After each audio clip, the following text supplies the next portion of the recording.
Children are the gift that God has given to parents. That gift will always be priceless. Children are always everything, the thing we love more than anything in the world. But if one day our priceless gift is stolen by some crazy person, how would you feel?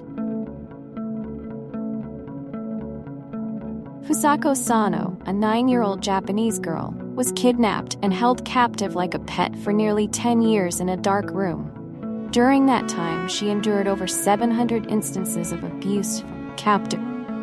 When she was rescued, she was 18 years old and weighed less than 36 kilograms, mentally traumatized, physically weak, and unable to stand without assistance. Join Unmasked to uncover the hidden truths behind this case.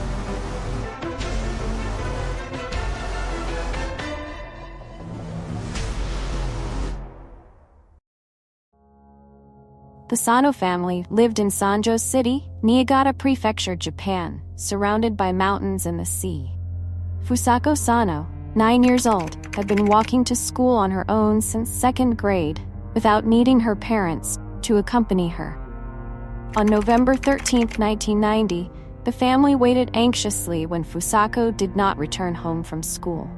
At 6:30 p.m., Fusako's parents called her teacher, and some parents of her close friends, but no one knew anything. The entire Sano family hurried outside to search along the road home. This road was usually deserted, and as night fell, fewer people were around. Unable to find Fusako, they decided to report her missing to the police at 7:45 p.m. The police immediately launched a search. However, with no surveillance cameras along the road, no suspicious traces, no witnesses seeing Fusako at the time she disappeared, the police could not determine her whereabouts. Within a few days, the authorities mobilized hundreds of personnel to join the investigation. Missing person notices were posted all over Sanjo City, but no useful clues emerged. The city's residents were indifferent to the case, as they had grown accustomed to the police's ineffectiveness in previous missing person cases. On November 19, the police began scaling back their search efforts after a week, believing that the victim had likely been harmed. As time passed, the case hit a dead end and was shelved as the police focused on other cases. Only Fusako's parents persisted in searching for their daughter, posting her picture everywhere in the city. Over the years, they received dozens of extortion calls from individuals claiming to hold Fusako and demanding ransom. No miracle occurred until nearly 10 years later. A 73-year-old woman reported being beaten so severely by her son, Nobuyuki Sato, that she could no longer endure it. She had reported her son's violent behavior to the hospital and the police on January 1, 1996, January 12, 2000, and January 19, 2000, but no action was taken. After continuing to be beaten and assaulted with an electric gun almost daily, she again sought help from the hospital. In response to her persistent pleas, on January 28, 2000, medical staff visited Sato's house, calling him downstairs to talk, received no response. They decided to go up to Sato's second-floor room, where he reacted violently, almost going mad. 5 staff members had to restrain Sato, administering a sedative to calm him down. At this point, they noticed something moving under a blanket on the bed. When they uncovered it, they found a skeletal girl in wrinkled, oversized men's clothing. The girl was so panicked and frightened that she couldn't provide any information. They had no idea who she was or why she was there. And even Sato's mother claimed she had no knowledge of the girl's presence in her own house. After some time, with the care and encouragement of medical staff, the girl identified herself as Fusako Sano, who had been kidnapped by Sato many years ago. Recognizing the seriousness of the case, the medical staff immediately notified the city police. In front of the police, Fusako recounted being kidnapped near her school by a man who dragged her into a car and locked her. For over 9 years, she was not allowed to step out of that room. She was neither raped, nor sexually abused. Sato was immediately arrested.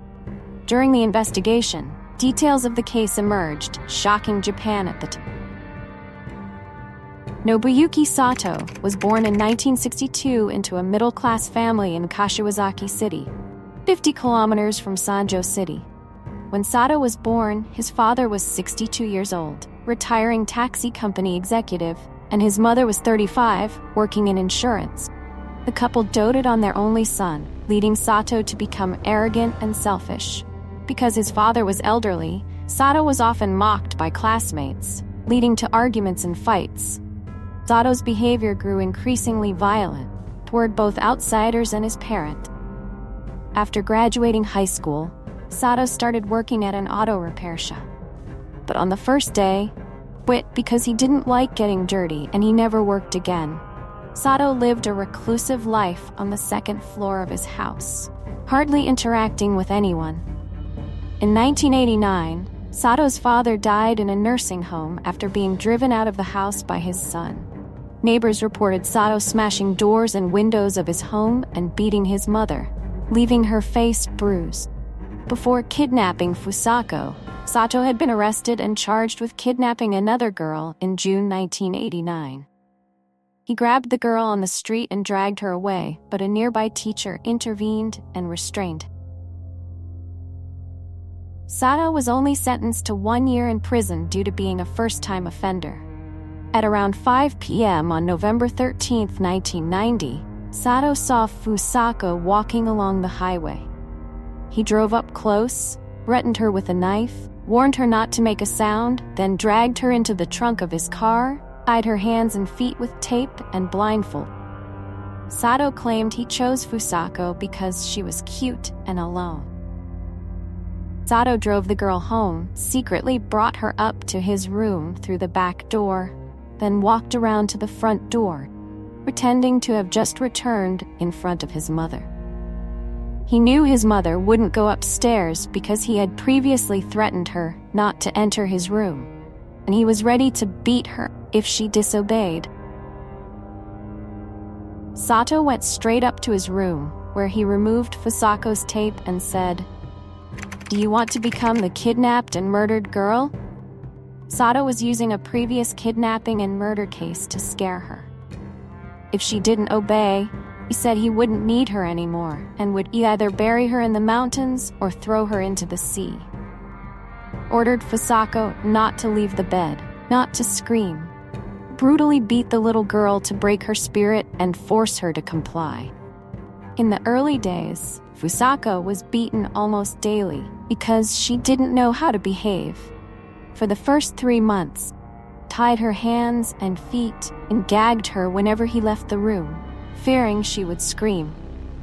He frequently took out his anger on her, using an electric gun to torture her. Fusako was only given 1 meal a day and allowed to bathe just once in nearly 10 years. She developed jaundice and weighed less than 36 kilograms despite being 18 years old. Her body was so weak that she often fainted from malnutrition. Her muscles atrophied due to a lack of exercise, making it difficult for her to walk. Sato only let Fusako listen to the radio and often talked to her about horse racing bet. Sato told the police that he considered Fusako a good friend and wouldn't harm her if she obeyed. She wasn't allowed to use the bathroom, but had to use plastic bags in Sato's room for many years. Sometimes, Fusako was left alone in the room, with the door unlocked. She didn't escape. Fusako told the police, "I was too scared to run away," and gradually lost the will to do so. According to psychology professor Akira Yoda, she had been forced to obey Sato's orders for so long that she wasn't just physically imprisoned, but also spiritually shackled. Sato's mother claimed she was unaware of Fusako's presence in the house. This was hard to believe, but the police found no fingerprints of hers on the second floor or any concrete evidence, so they couldn't prosecute. On February 10, 2000, Sato was charged with kidnapping, assaulting, and imprisoning Fusako. Since he had a driver's license and often participated in horse race betting, Police believe that Sato had the mental and physical capacity to stand trial. After Sato pleaded guilty, court sentenced him to 14 years in prison. Sato was released in 2015, changed his name, and moved to Chiba Prefecture. He died of illness in 2017 at a social welfare center. The Fusako kidnapping case led to significant criticism of the local police. Despite Sato's prior conviction for kidnapping a young girl, his name wasn't on a criminal list. He wasn't considered a suspect, and he wasn't questioned when Fusako disappeared. While Fusako was being rescued, the Niigata Prefecture police chief wasn't at the station to oversee the case, but was instead playing mahjong with the head of the regional police department. Both were forced to resign at the end of February 2000. After being rescued, Fusako took many years to recover her psychological and physical health. She has since obtained a driver's license, enjoys photography, and often helps her family with farm work. And what do you think about today's case? Please comment below to let us know. Don't forget to like and subscribe to our channel so you don't miss the mysterious cases we share. If you would like us to cover any other cases, please let us know.